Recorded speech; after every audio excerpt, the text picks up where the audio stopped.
tudo bem com você? Nessa noite nós vamos falar sobre algo muito importante, sobre as marcas de Cristo. Na prática, os ensinos que Cristo nos deixou sobre ética e moralidade. Ou por que não, moralidade e ética. Deixa eu tentar explicar para vocês o que é moral e o que é ética, de maneira bem simples. Imagine que você está na casa da sua avó e ao despertar você sente um cheiro delicioso vindo da cozinha. Ao chegar até lá, sua avó diz para você: meu neto, minha neta, estou preparando um bolo para tomarmos o café da manhã. Mas eu espero que você não coma nada até a hora do desjejum. Assim poderemos saborear com o máximo de nossa fome esse alimento que eu estou preparando. Ok? Mais uns minutinhos e ele já fica pronto, esfria um pouquinho e eu te chamo para tomarmos o café da manhã. Você fica muito feliz, afinal de contas, sua avó está querendo lhe agradar. Contudo, ela se esqueceu que você tem que tomar um antibiótico. Você está com uma infecção de garganta, de ouvido, e precisa tomar um antibiótico logo pela manhãzinha, por volta das 6:30 da manhã. E o desjejum, pelo jeito, vai sair só por volta das 8. Você tem agora duas escolhas. Obedecer à avó, que pediu para que você não coma nada, porque o bolo já está quase pronto, ou comer alguma coisa para que o antibiótico não faça mal ao cair no seu estômago vazio durante a noite de sono. A pergunta é: o que você vai fazer? Moral é a ordem que a sua avó deu. Não coma nada até que o café da manhã fique pronto. Ética é a sua escolha. Obedeço a minha avó ou, para não passar mal, coma alguma coisa antes de tomar o remédio agora cedinho. Pois bem, nós temos que entender que esses princípios estão em toda a sociedade. E por muitas vezes a sociedade propõe algumas coisas para a gente que vão proporcionar, que vão contribuir para que a gente viva bem, para que a gente viva feliz, para que a gente viva em comunidade. A questão é que os padrões morais que a sociedade impõe para nós, ou propõe para nós, acredito que seja uma palavra mais assertiva, nem sempre são perfeitos, porque são criados por pessoas naturalmente corrompidas pelo pecado, que são, na prática, pessoas que pensam em si mesmas e não na sociedade como um todo, em todo momento.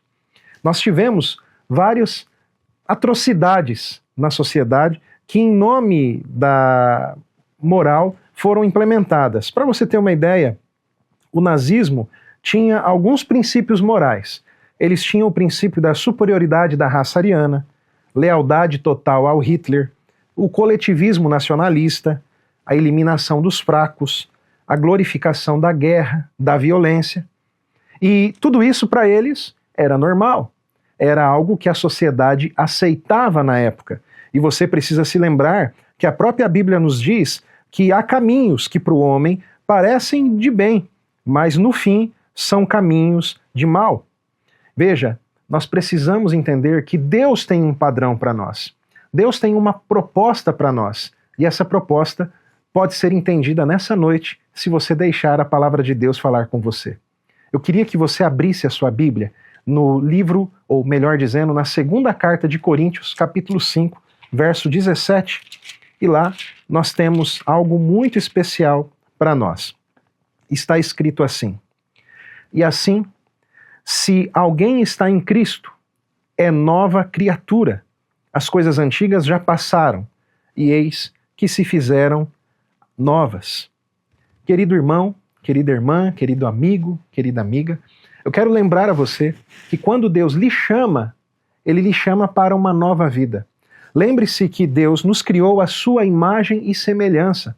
E a proposta dele é que essa imagem e semelhança, mesmo que tenha sido afetada pelo pecado, seja restaurada em nós. Então, nada mais justo do que buscarmos qual é a proposta de Deus para vivermos. Como eu disse, todas as propostas humanas visam, de alguma forma, mesmo que sem querer, beneficiar a um grupo ou outro. E, na prática, a única proposta que visa trazer bem comum a todos é o que está escrito nas Sagradas Escrituras. Vou dar um exemplo para você entender melhor o que eu estou dizendo. Por volta de 1942-43, uma senhora chamada Irena Sendler, que era assistente social e enfermeira em Varsóvia, na Polônia, ela percebeu que os princípios morais que o nazismo estava implementando na sociedade e que para todos naquela ocasião eram aceitos, estava na prática totalmente equivocado. E ela, filha de um cristão, médico que atendia judeus e pessoas em necessidade, que perdeu seu pai aos 7 anos de idade com uma doença contagiosa porque ele estava cuidando de pessoas em situação de risco, ela se preocupou com as pessoas que viviam no gueto de Varsóvia. E esse bairro, esse local, o gueto de Varsóvia, na prática, era onde todos os judeus estavam sendo colocados para ou morrerem de fome, ou serem deportados para os centros de extermínio, ou por alguma doença que, infelizmente, por conta das condições insalubres, estava sendo contagiada ali naquele local.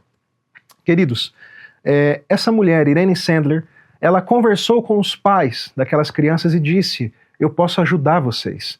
Deixe eu tirar os seus filhos daqui, deixe eu tirar as suas crianças daqui. E os pais, ao confiarem seus filhos nela, ela colocava essas crianças em sacos, em caixas, até em caixões, e tirava essas crianças desse local, dava a eles uma nova identidade, um novo documento de nascimento e mandava eles para orfanatos, mandava eles para casas de família, e ela, nesse curto período que pôde atuar, salvou mais de 2.500 crianças. Logo, a Gestapo descobriu que ela estava fazendo isso e aprendeu. Depois de tê-la prendido, a torturou para que ela entregasse toda a sua rede de apoio, ou pelo menos o endereço para qual as crianças tinham sido enviadas. E ela suportou toda a tortura e não contou nada. Ela foi solta depois por um tempo e viveu até 2008, quando descansou aos 98 anos de idade. Irene Sandler teve sua história esquecida até 1990, quando alguns estudantes do Kansas, nos Estados Unidos, descobriram e, através de um trabalho científico, contaram a sua história para o mundo. Por que eu estou dando essa ilustração? É só para você entender que a proposta moral daquela região, naquela época, era que uma determinada raça era superior e que outras deveriam se submeter para que essa raça crescesse, para que essa raça se desenvolvesse. E Irene Sandler olhou e disse: não, isso não é a moral de Deus. Isso não são os princípios do céu. Eu preciso fazer alguma coisa para resolver isso. Eu preciso tomar alguma atitude para fazer diferente. E ela preferiu, em detrimento da sua nacionalidade, receber e seguir os princípios do céu, a moral do céu, que visa, e você sabe, cuidar do próximo e amá-lo como a si mesmo. Queridos, eu quero lembrar a você que Deus nos chama para seguirmos o exemplo de Jesus. Jesus não só seguiu a moral do céu. E aonde que está a moral do céu? Você pode ler comigo, se você quiser, em Êxodo, capítulo 20. Lá está o princípio do céu sobre moral. Ali está escrito: não terás outros deuses diante de mim. Não farás para ti imagem de escultura. Não tomarás o nome do Senhor teu Deus em vão. Versículo 7. Êxodo 20, verso 8. Lembra-te do dia de sábado para o santificar. Versículo 12. Honre teu pai, honre sua mãe. Versículo 13. Não mate. Versículo 14. Não cometa adultério. 15. Não furte. 16. Não dê falso testemunho. 17. Não cobice a casa do seu próximo, nem a mulher do teu próximo, nem o seu servo, nem sua serva, nem seu boi, nem seu jumento, nem coisa alguma que pertença ao seu próximo. Aqui estão princípios morais que Deus determinou. E se na sua cidade ou no seu bairro esses princípios fossem seguidos, nós não necessitaríamos de cadeias, nós não necessitaríamos de tribunais, nós não teríamos a necessidade de policiais. Viveríamos de fato o céu. Veja que em toda a imensidão de leis humanas, nada se compara aos 10 princípios morais que Deus coloca para nós em sua palavra. Mas lembre que eu disse, moral é a ordem, é a letra, é a orientação, como o bolo que a avó disse para o filho ou para o neto esperar para comer na hora certa. Mas ética é a capacidade que Deus deu a você de escolher seguir a orientação moral ou não. Veja que o neto tinha agora um grande dilema, o neto da primeira história que eu contei para vocês. se eu não comer e tomar o antibiótico, eu vou ficar mal o dia inteiro. Mas se eu comer, eu posso desagradar a minha avó. O que ele escolheu? Eu não sei. A questão é que a orientação da avó não era perfeita. Ela não se importava com o bem-estar do neto plenamente, porque não conhecia todas as razões e motivos que poderiam fazer o neto comer antes da ordem dela. Mas todas essas orientações que Deus deu para mim e para você são perfeitas, são boas, são puras e visam estreitar o seu relacionamento com Deus e aperfeiçoar o seu relacionamento com o seu semelhante. Você entendeu o que é moral? Pois bem, agora eu vou explicar para você o que é ética. Uma outra mulher, também na época do nazismo, chamada Corrie ten Boom, ela começou a esconder junto com sua família pessoas judias, para que essas pessoas fugissem da polícia do nazismo. Só que os seus vizinhos denunciaram, e tanto Corrie quanto sua irmã foram levadas para Ravensbrück, também um campo de concentração. Lá elas sofreram demais, e sua irmã chegou a vir a óbito enquanto esteve presa ali. Corrie conseguiu sair viva, contudo, ela saiu com muitas mágoas, com muitas tristezas, principalmente por ter perdido a irmã que tanto amava lá dentro. Um belo dia, Corrie se encontra com um homem. Esse homem, agora convertido ao cristianismo, era um dos guardas que também judiou de sua irmã e dela. E esse homem diz: eu encontrei a Deus e Deus me perdoou, mas eu acredito que é muito importante que você também me perdoe. Você me perdoa? E estendeu a mão para Corrie. Corrie, naquele momento, não queria perdoar, mas ela orou e ela falou: Senhor, me dê forças para perdoar esse homem. Me dê forças para estender misericórdia a esse homem. E, sem ela mesmo perceber, ela estendeu a mão e apertou a mão daquele homem. Os dois ficaram com as mãos dadas por algum tempo, choraram imensamente, e ali houve uma reconciliação que não seria possível mediante a nenhum padrão moral e ético desse mundo. Queridos, o padrão moral de Deus vai muito além do que qualquer lei humana, e a ética de Cristo vai muito além qualquer ética do homem. Eu sei que esse padrão parece inalcançável para mim e para você, mas eu quero lembrar a você do seguinte: Deus não nos deixou órfãos. Ele enviou o seu Espírito Santo aqui nessa terra para justamente ajudar a gente a se adequar. Sabe por quê? Porque Deus sonha em restaurar em nós a sua imagem e a sua semelhança. Deus sonha em elevar o padrão da humanidade ao padrão celestial. Deus sonha em contribuir para que eu e você sejamos pessoas melhores. Eu sei que você que está me assistindo já sofreu muito nessa vida. Eu sei que você que está aqui me assistindo nesse momento pode até estar se perguntando: mas como que eu posso perdoar aquela pessoa que me ofendeu tanto, que me magoou, que me prejudicou, que matou uma pessoa que eu amo? Eu quero lembrar a você: não é pelo seu poder e nem pela sua força, mas é pelo Espírito Santo de Deus. Zacarias diz isso para nós.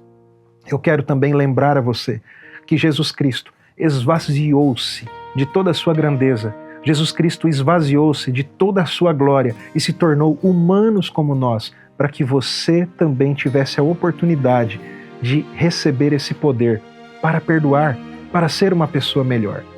Eu sei que hoje em dia tem muita gente dizendo que não existe mais verdade absoluta, que a moralidade é algo ultrapassado e que cada um tem a sua moral, cada família tem a sua moral, cada sociedade tem a sua moral, e de alguma forma eles não estão totalmente equivocados. Mas se você deseja ser um filho e uma filha de Deus, eu quero fazer um convite para você nesse momento.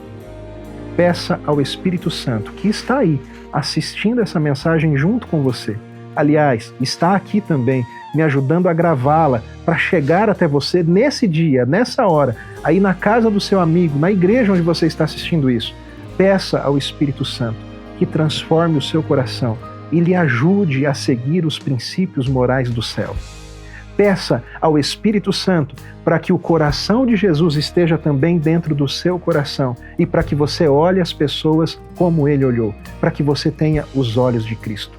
Se você fizer isso, eu tenho certeza que não por isso você será salvo, mas as pessoas, ao verem a sua conduta, ao verem suas respostas éticas diante das demais e variadas circunstâncias, irão glorificar a Deus. E você irá ser um testemunho vivo ao Senhor. Ele estará com você todos os dias. E em breve, bem-aventurado será você, porque você entrará nas mansões celestiais. Que Deus te abençoe e te ajude a seguir a moral do céu e a ética de Cristo. Eu posso orar com você? Feche os seus olhos.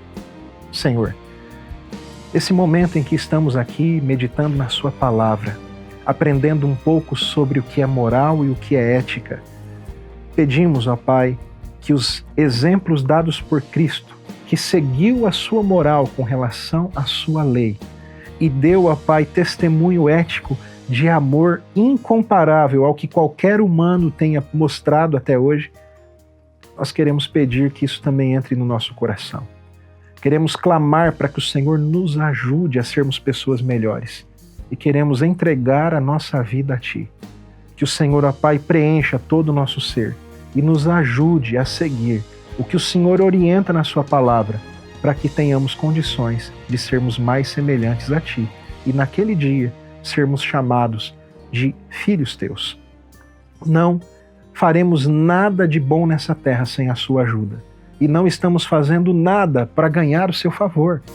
Simplesmente queremos testemunhar do Seu amor, porque o Senhor nos alcançou. E se amar ao próximo, se estender misericórdia ao próximo, se seguir os Seus padrões morais e éticos, é, ó Pai amado, uma forma de lhe agradecer por tudo que o Senhor fez por mim e por nós, é o que desejamos fazer. Dá-nos força, no entanto, para isso. É a nossa oração, em nome de Jesus Cristo. Amém.